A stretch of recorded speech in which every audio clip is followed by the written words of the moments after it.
Welcome year 10s to the next lesson. This is lesson 3, and the question we're asking ourselves today was, who was the biggest threat to the Weimar Republic between the years 1919 and 1923? The image here gives you an idea. We've got left and we've got right, and this is what's known as the political spectrum. So left-wing politics and right-wing politics, and we're going to discuss that now. Again, as always, you need a few things with you. You need your booklet printed off, which looks like that. It'll look like that for you. You need a pen, you need some highlighters. You're going to need at least 2 different colours today. And you're going to need your book, just in case you want to take any extra notes. So the first thing quickly we're going to do is just to remind ourselves what we've already done. So again, you can highlight this as we go. So now we've done our first 2 lessons. So we've completed this whole section here that I've highlighted. So we've looked at the beginnings, we've looked at the Treaty of Versailles, we've looked at the weaknesses and strengths of the Constitution, and you've looked at something known as the stab in the back.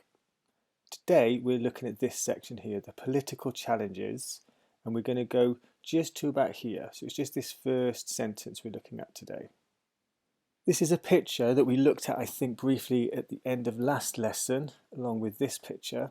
And these just give you like an impression of the 2 main challenges that we're going to look at. These are the workers' uprising, and you can see here something written. So some of you should be able to read out what that is. And here you've got a totally different group who was also a political challenge to the Republic. And these look heavily armed. They've kept their uniforms, and they've got this skull and crossbows here. So you should already be able to, some of you, think about who were the right wing and who were the left wing. Who were the right wing, who were the left wing. And I'm going to talk you through that now. So you need to understand the difference between these 2 extremes. And you've got this here. So you've got left and you've got right. When we say left and right, we mean it on a political spectrum, and that is what this is. So right wing politics, obviously it starts in the middle as a moderate, a bit of both, goes either way. You've got the People's Party, Centre Party, Democrats. You've got the Social Democrats, who are in power during this time. They're the dominant force in the early Republic. Ebert, the president, is a Social Democrat.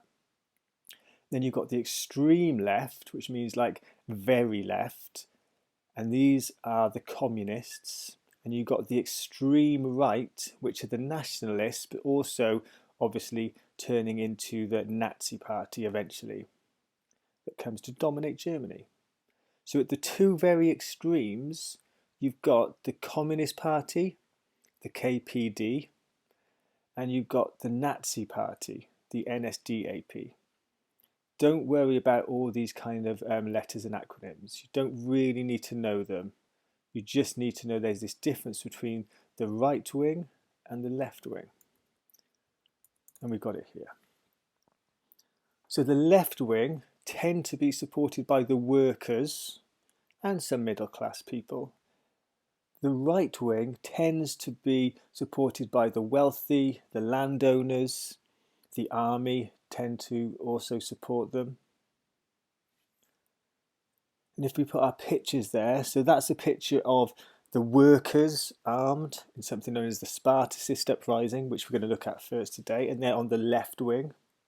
And over here, that picture from before, we've got the right wing. So we've got these what are known as the Freikorps, which we'll also look at today. You've got a kind of a shortened version of this image in your booklet here, just so you kind of know the names of the parties that fall into the different categories. This is kind of extra factual knowledge if you're looking for those higher end grades. If you want to pause this and take this down into your own book, you can, but don't worry, it's certainly not essential to have this down. As long as you understand that the communists are left wing, extreme left, the Social Democrats are left wing, but not so extreme, and to know that the national parties and the Nazi party are on the right. That's what you need to know. Next, we're going to have a look at these 2 sections here. And remember, as always, if you want to highlight a few key terms, anything like that, that's totally fine, but you don't have to. So we want to know why extreme politics became such an issue in the early times of the Weimar Republic. Why weren't people happy with the moderates, with the middle ground? And people just felt that the early republic wasn't doing enough to help them. They hated they signed the Treaty of Versailles. There was rising unemployment, living conditions was hard. So people were looking for kind of more extreme, radical answers to these very pressing questions. So that's why people started to kind of gravitate towards the extreme left and the extreme right. However, what made politics violent, which we'll look at today, is the creation of what was known as private armies. Firstly, these private armies were just supposed to defend the political party from the other extremes. So you had the extreme left and right, they hated each other, they feared each other, so they felt they needed to defend themselves against the other. These armies, though, quickly developed into antagonistic. That means they started basically arguing with each other and started to fight openly. The two key private armies were the Red Front fighters of the communists. If anyone can speak German, they can say that German word there, I won't attempt. And the right wing were the Freikorps. And these were unofficial army units that had been demobilised. They kept their arms and they hated communists. So these are the Freikorps. Okay, now we go into task 1 for today, and it's here. Your task is to read through this sheet here,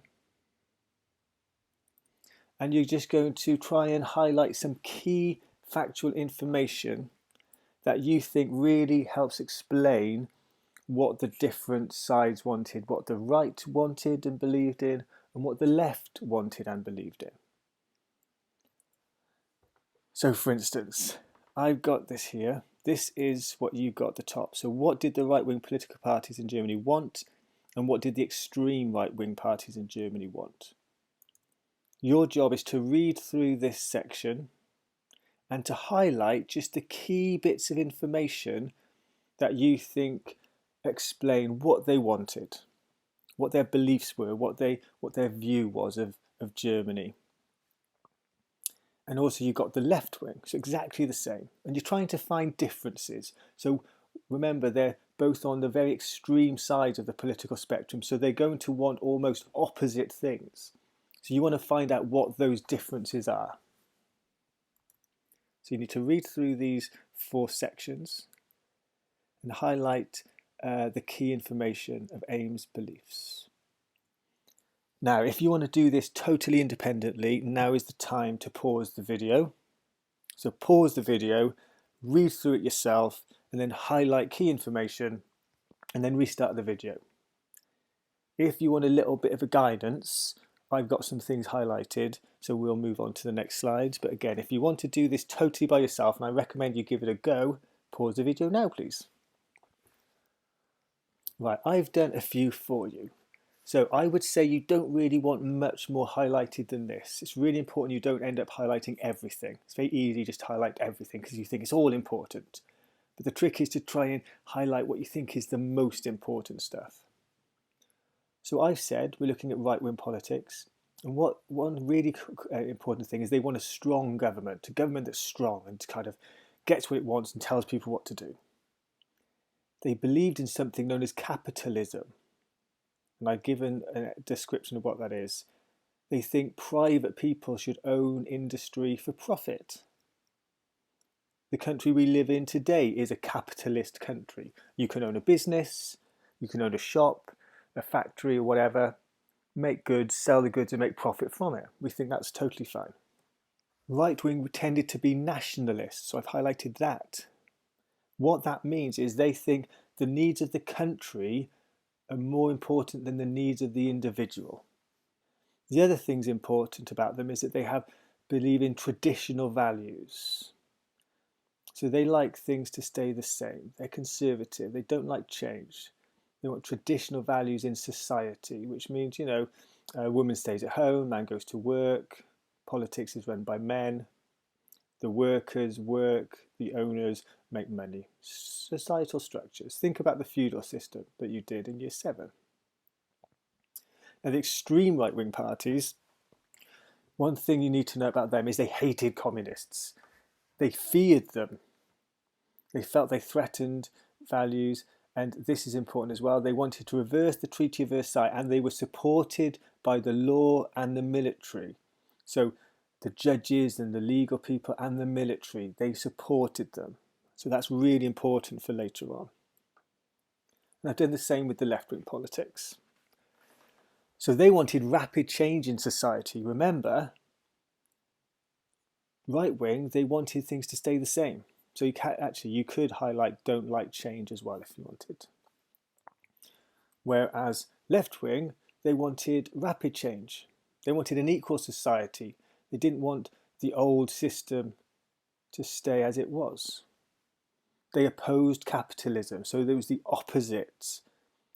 Say they believed in capitalism, they opposed it. They tended to be internationalists rather than nationalists. They believed in different countries should cooperate rather than compete. So what did extreme left-wing parties want? That's the communists. Well, they wanted a revolution like the one in Russia. That's important. Russia had just had a total revolution, kicked out all the landowners, executed their king, their monarch. They wanted a revolution like Russia. They felt they had too little power in the hands of the workers. They wanted to give the workers, or this lot here, they wanted to give them all the power. They wanted to get rid of the land-owning classes and the army. So remember, here, they were supported by the military and the army. Here, the left wing wanted to get rid of their power. So we can see like a divide there. So hopefully you've got all that highlighted now. If you haven't, just have a look through. You can pause this video again and see what I've done. So you now should start seeing this difference, very differing views of these left and right wing parties. Task 2 here is you're going to create a diagram to help you remember these differences. So based on what you've highlighted here, we want kind of a diagram that's going to give a visual representation of the main differences between the two. For example, I've done a little bit of an idea for you here. You could do a little mind map. Political ideas, left wing, right wing. And you could here do little side shoots of the key ideas, and over here the same. And in the center, you might think, looking at the first slide, what the center wanted. You don't have to. This is not the most important one. Left and right are the most important ones. Now you could do these just as like a mind map, or you could do some visualizations. So for instance, strong arm, the right thinks the government should be strong central government, whereas the left think there should be equality amongst different people in society. So that's just an idea. So if you could pause the video now and have a go at creating a little kind of mind map or visualization about the key differences between left and right. So pause the video now, please. Have a go. Now that's given you a view about the key differences between these two extremes of the political spectrum of left and right. We're going to now look at two violent uprisings, one from the left and one from the right. And the first one is a left-wing one. And this is what's known as the Spartacist uprising. And you can see here, very briefly, they hailed from the working classes. Very radical. They wanted a revolution like we just seen. Clashed with the army, remember, didn't like the army. Helped from the German Communist Party. So the Spartacists weren't a political party, but they were connected kind of with the Communist Party. One thing to note here, and you can look at this in the extension on the text pages on the Frog site, is that there were many kind of little mini uprisings and events by the left all throughout this year, all through into 1923 as well. So have a look at the text pages if you want a little bit of more detail and more depth. Right, we're now on to task 3, and it's this. Task 3 is another highlighter, so you don't have to write anything. but there is a bit of reading. You need two colours. I've gone for green and red, and you need to create a key on this section here. So no threat, it should be one colour, and a major threat should be the other. The aim of this task is to decide how much of a threat this uprising was to the Weimar Republic. Did it threaten its existence? Did it almost succeed in overthrowing the government or not? And you're going to need evidence to support one or the other. So how much of a threat was it? So if you want to do this task totally independently, don't want me to help you at all, if you want to give this a go, you want to read through this whole section and highlight evidence that it was a major threat in one colour and evidence that it was a no threat in another colour, totally by yourself, pause the video now. If you want me to give you a bit of guidance, then we'll move on to the next slide. Now, the first thing I want us to do, if you're doing this independently, great. If you're not and you're going to do it with me, I still want you to spend a bit of time reading through this sheet, this A4 sheet, just by yourself. You don't need to do any highlighting yet, but read it through. So have a read through that now, please. Pause the video. Right, we're going to move on. I'm not going to read through every word, so I'm just going to read through what I've highlighted. These are what I've highlighted to show that it was or wasn't a threat. Remember, for me, green is that it was not a threat. Green means, no, not a problem. Red is like a major threat. Okay, have that in your mind. So it was a major threat. Well, they wanted a revolution like Russia, and we know that means getting rid of all the leaders and the king and all the landowners and the army and everything. So it's a major threat. However, green, not a major threat, is they often argued about how to achieve it, so they weren't united. However, their leader was determined. She was internationally famous, so that means she must be a major threat. However, she was imprisoned, so she was, they managed to imprison her, but she was released, which shows she's out and about, so she could be a threat. Okay, now if you want to give this a go now I've given you some idea, you could, quickly highlight this in your book and then give it a go. Pause the video now if you want to have a try. For the rest of us, we're going to move on. For the rest of us, we'll move on. So they actually staged an attempt at a revolution, major threat. They capture headquarters of the government's newspaper, telegraph bureau, so like means of communication, major threat. They failed to capture any other buildings though, so not a major threat. Over 100,000 workers took to the streets to support this uprising, so that's got to be a major threat. 100,000 workers out on the streets to support them. So it shows they've got support. Next one. Remember, green is not a major threat. The whole uprising badly prepared. They hadn't planned at all. With support of the army, Ebert uses the Freikorps of around 3,000 ex-soldiers who crushed the uprising. Okay, crush them. Remember those pictures at the start of the Freikorps with virtually like an armoured vehicle and flamethrowers. So they quickly crushed it. They reconquered the block streets easily.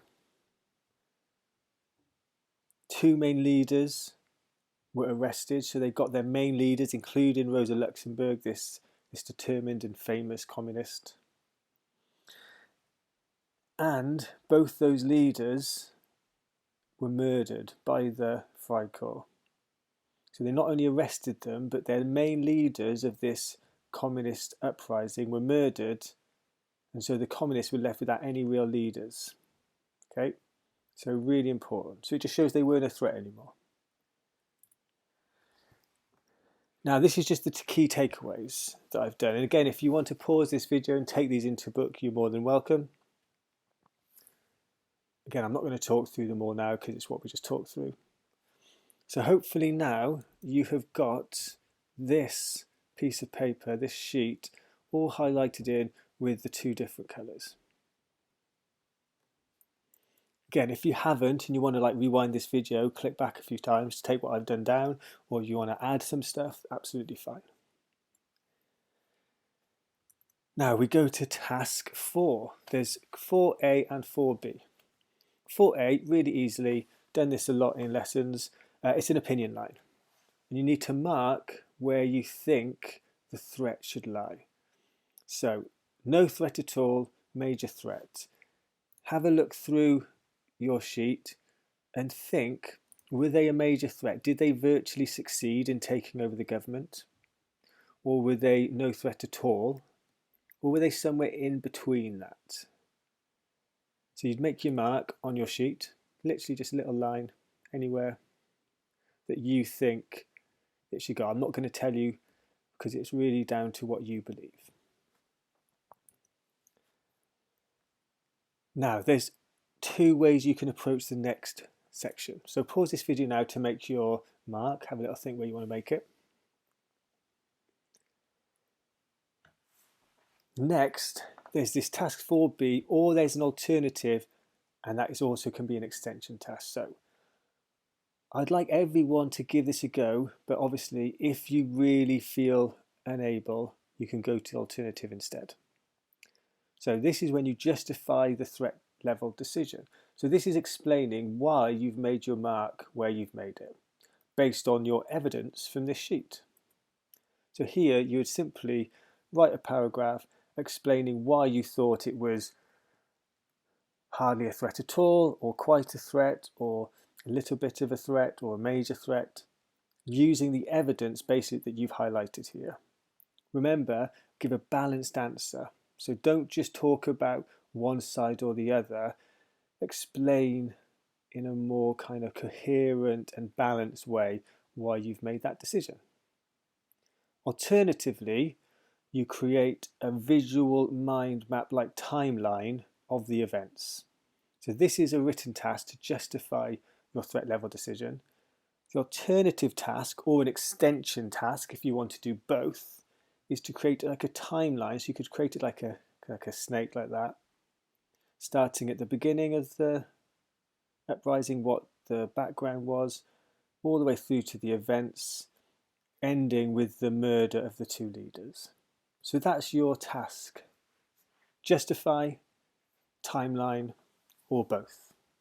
So pause the video now, have a go at this page of tasks.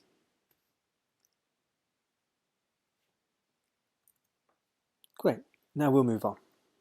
So just to be clear, we've got Spartacist here, that's Rosa, this is Ebert, this is a guy called Cap, and we're going to look at him now. And Ebert has successfully got rid of the threat from the left. We're now going to move on to the threat from the right. This is something known as the Cap putsch. A putsch is like a violent attempt to overthrow the government.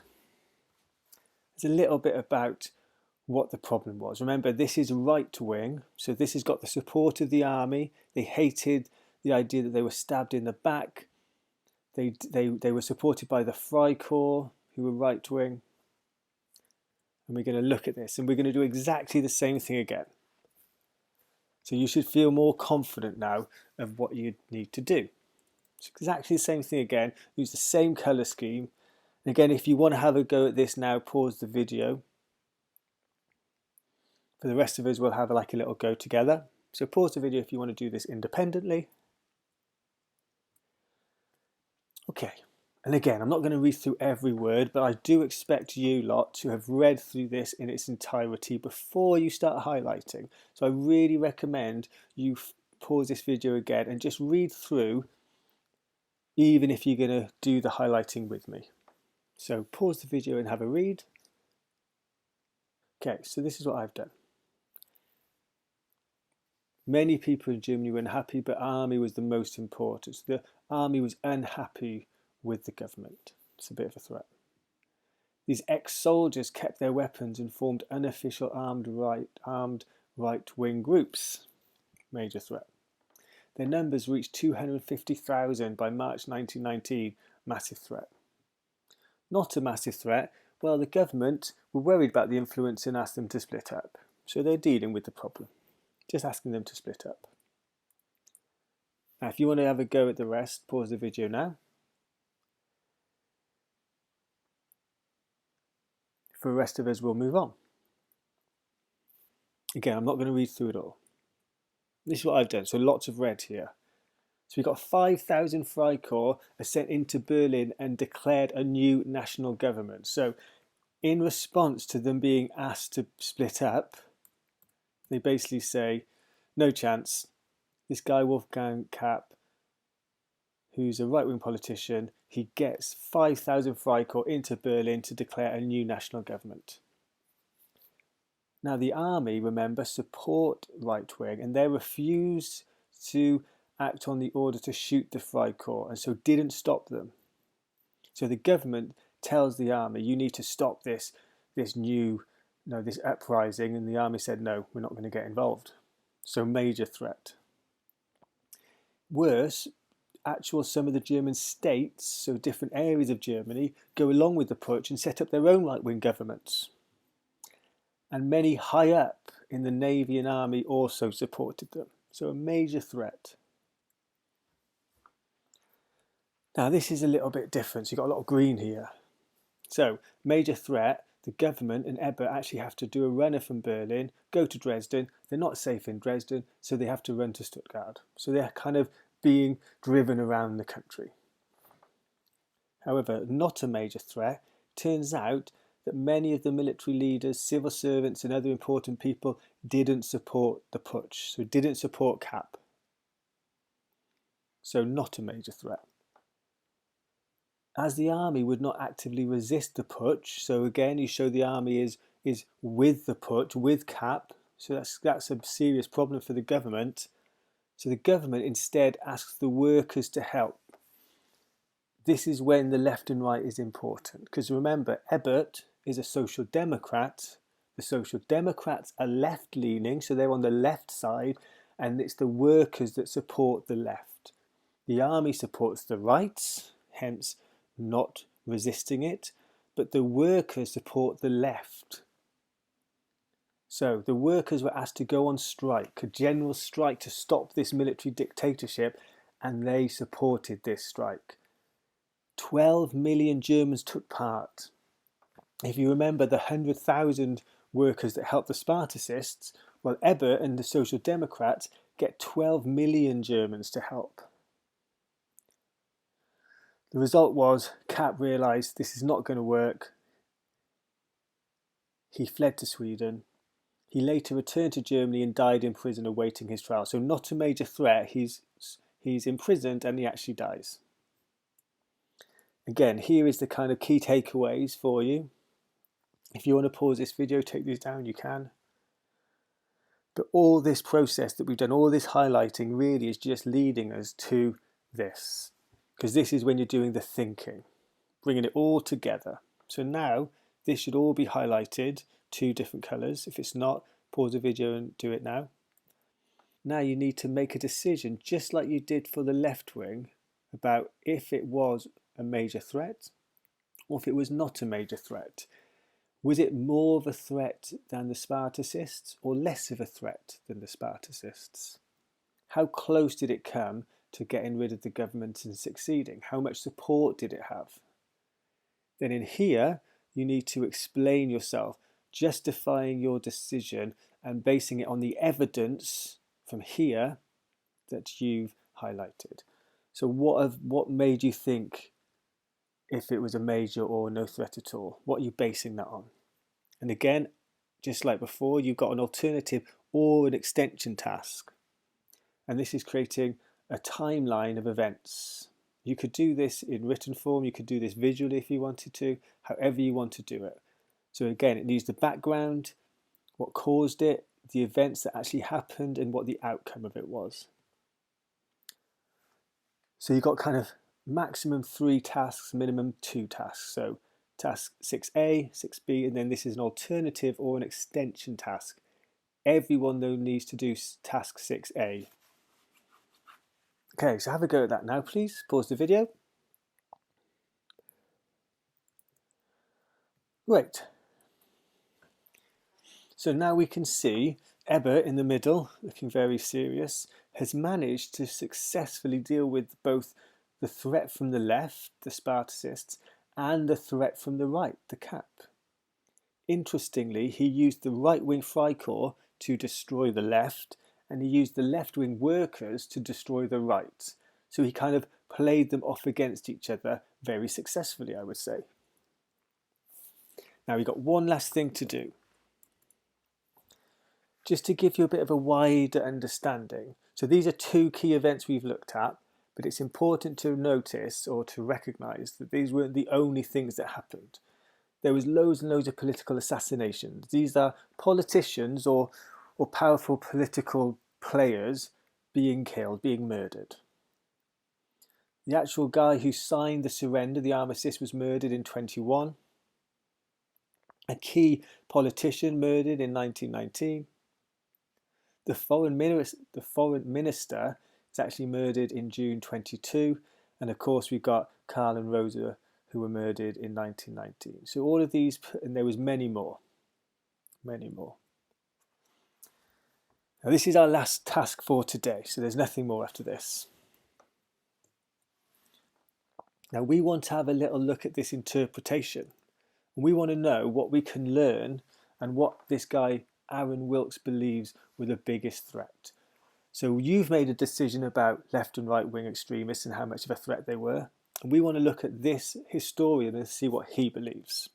So this is the interpretation, and here it's here for you here. Okay. And our task is simply to highlight the key sections to help you decide and answer the question, which is, who do you think Aaron Wilkes believes were the biggest threat to the Republic? Left-wing or right-wing extremists? So does he think it was the left wing that was the biggest threat or the right wing were the biggest threat? And highlight a few key quotes to help you.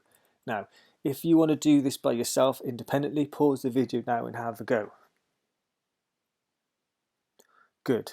The rest of us, we're going to move on and I'll kind of guide you a little bit. So here I've highlighted some key bits of information I think will help you answer the question. He says both left and right used terror tactics. So there was threats from both. Most of these were carried out by right-wing extremists who pose a serious and organised threat to the Weimar Republic. So 350 political murders, both left and right used these terror tactics, but most were carried out by right wing. He goes on to tell you about a few of these assassinations, and then he says this.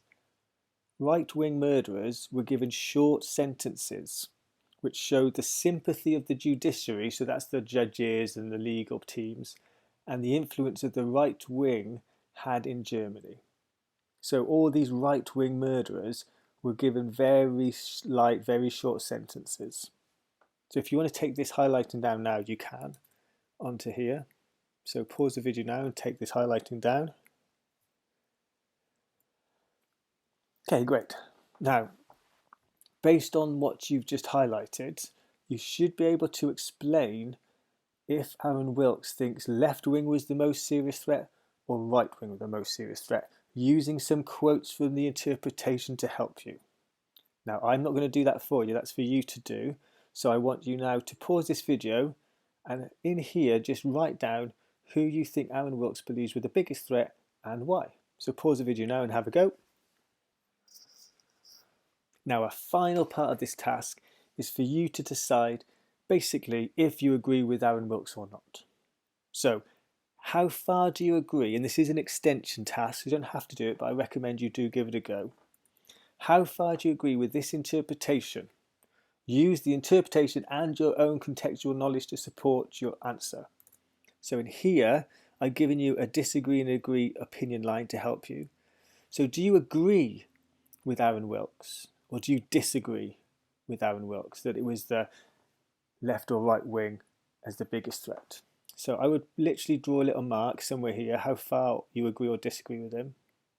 And then here, you would justify your answer using evidence from this interpretation, but also evidence from all the highlighting you've done. All of this work all feeds into this final task. So you're using all your own knowledge. All your own knowledge is all this stuff you've done, all the highlighting, all the justification. All of this can feed into this final, how far do you agree question. Obviously, in the real exam, this would be a big 60 marker, be much bigger, but this is just to get you thinking about how you would approach the question. So pause the video now if you want to have a go at this, and just decide how far do you agree with him. So pause the video now, please. And finally, as always, just going to give you a little bit of a clue and a hint about what we'll do next lesson, and we're going to be looking at 2 challenges to the Weimar Republic. These are the 2. So these images represent the 2 challenges, and they're interlinked. Here you can see a woman kind of grabbing at something, like digging into her hands, holding a gun. And here you can see a mother hopelessly kind of trying to hold her child, who's obviously starving and very ill, above all this, kind of, which is almost drowning her. And some of you might understand and recognize what this represents already. Okay, hopefully this has been an effective lesson for you. You've gained something. Hopefully you've done all your highlighting and you've made your judgments. Again, as always, try to make sure you do as much work as possible. There's lots of extension tasks on the frog page for anyone who wants to further their knowledge. Don't be afraid to email teachers if you want to kind of ask any questions or extend your knowledge further. As always, keep well, work hard, and enjoy.